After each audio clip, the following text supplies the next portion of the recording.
ओम श्री गणेशाय नमः। श्री जानकी वल्लभो विजयते श्री रामचरितमानस अरण्यकांड तृतीय सोपान हिंदी संक्षिप्त कथा। नारदोवाच। श्री नारद जी कहते हैं, मुने श्री रामचंद्र जी ने महर्षि वशिष्ठ तथा माताओं को प्रणाम करके उन सबको भरत के साथ विदा कर दिया। तत्पश्चात महर्षि अत्रि तथा उनकी पत्नी अनुसुईया को, सर्वभंग मुनि को, सुतीक्ष्ण को तथा अगस्त जी के भ्राता अग्निजिह्व मुनि के को प्रणाम करते हुए श्री रामचंद्र जी ने अगस्त मुनि के आश्रम पर जाकर के उनके चरणों में मस्तक झुकाया। जय जय श्री राम। और मुनि की कृपा से दिव्य धनुष एवं दिव्य खड्ग प्राप्त करके वे दंडकारण्य में आए। वहाँ जन स्थान के भीतर पंचवटी नामक स्थान में गोदावरी के तट पर रहने लगे। एक दिन सुपर्णखा नाम वाली भयंकर राक्षसी राम, लक्ष्मण और सीता को खा जाने के लिए पंचवटी में आई, किंतु श्री रामचंद्र जी का अत्यंत मनोहर रूप देख करके वह काम के अधीन हो गई और बोली। सुपर्णखावाच। सुपर्णखा ने कहा, तुम कौन हो, कहाँ से आए हो? मेरी प्रार्थना से अब तुम मेरे पति हो जाओ। यदि मेरे साथ तुम्हारा संबंध होने में ये दोनों सीता और लक्ष्मण बाधक हैं तो मैं इन दोनों को अभी खाए लेती हूँ। ऐसा कह करके वह उन्हें खा जाने के लिए तैयार हो गई। तब प्रभु श्री रामचंद्र जी के कहने से लक्ष्मण ने सुपर्णखा की नाक और कान को भी काट लिया। कटे हुए अंगों से रक्त की धारा बहती हुई दिखाई पड़ने लगी और वह खून की धारा बहाती हुई सुपर्णखा अपने भाई खर के पास गई और इस प्रकार बोली, खर, मेरी नाक कट गई। इस अपमान के बाद मैं जीवित नहीं रह सकती। अब तुम मेरा जीवन तभी रह सकते हो। अर्थात सुपर्णखा अपने भाई खर से बोल रही है कि इस अपमान के बाद मैं जीवित नहीं रह सकती। अब तुम मेरा जीवन तभी रख सकते हो जबकि तुम मुझे राम का, उनकी पत्नी सीता का तथा उनके छोटे भाई लक्ष्मण का गरम गरम रक्त पिलाओ। इस प्रकार से खर ने उसको बहुत अच्छा कह करके शांत किया और दूषण तथा तृष्णा के साथ 14,000 राक्षसों की सेना ले श्री रामचंद्र जी पर चढ़ाई की।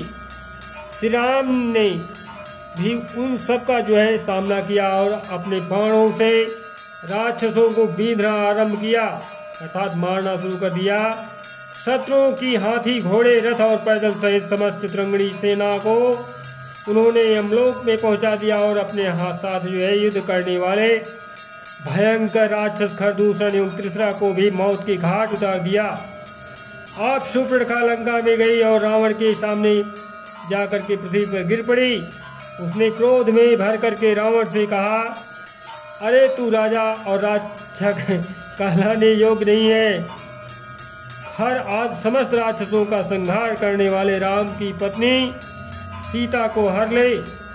मैं राम और लक्ष्मण का रक्त पीकर ही जीवित रहूंगी, अन्यथा नहीं। सुपर्णखा की बात सुनकर के रावण ने कहा, अच्छा ऐसा ही होगा।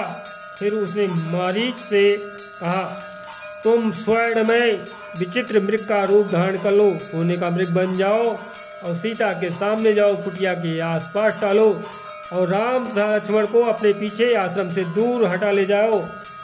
मैं सीता का हरण करूंगा। यदि मेरी बात ना मानोगे तो तुम्हारी मृत्यु निश्चित है। मारीच रावण से कहा, रावण धनुर्धर राम साक्षात मृत्यु हैं, काल के भी महाकाल प्रलय मचाने वाले मर्यादा पुरुषोत्तम भगवान श्री राम शास्त्रों का नाश करने के लिए पृथ्वी पर मनुष्य रूप में अवतार लिया है। फिर उसने मन ही मन सोचा, यदि नहीं जाऊंगा तो रावण के हाथ से ही मरना होगा और जाऊंगा तो श्री राम जी के हाथों से ही मृत्यु होगी। इस प्रकार यदि मरना अनिवार्य है तो इसके लिए चुनाव तो श्री रामचंद्र जी का ही करना पड़ेगा, क्योंकि भगवान श्री रामचंद्र ही श्रेष्ठ है, रावण नहीं। क्योंकि श्री राम के हाथों से मृत्यु होने पर मुक्ति हो जाएगी ऐसा विचार करके वह मृग रूप धारण करके सीता के सामने बारंबार आने लगा और जाने लगा। दौड़ चकाचौंध चौकड़ी मचाने लगा हिरण। तब जो है माता सीता जी की प्रेरणा से श्री राम जी ने दूर तक उसका पीछा किया, उसे अपने बाण से मार डाला। मारते समय उस मृग ने हा सीते हा लक्ष्मण कहकर पुकार लगाई।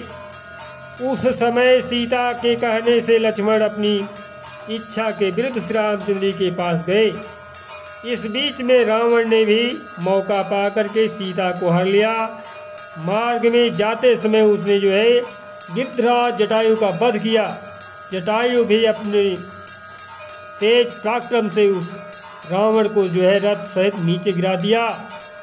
रथ न रहने पर जो है रावण ने सीता को कंधे पर बैठा लिया और उन्हें लंका में ले जाकर अशोक वाटिका में रखा।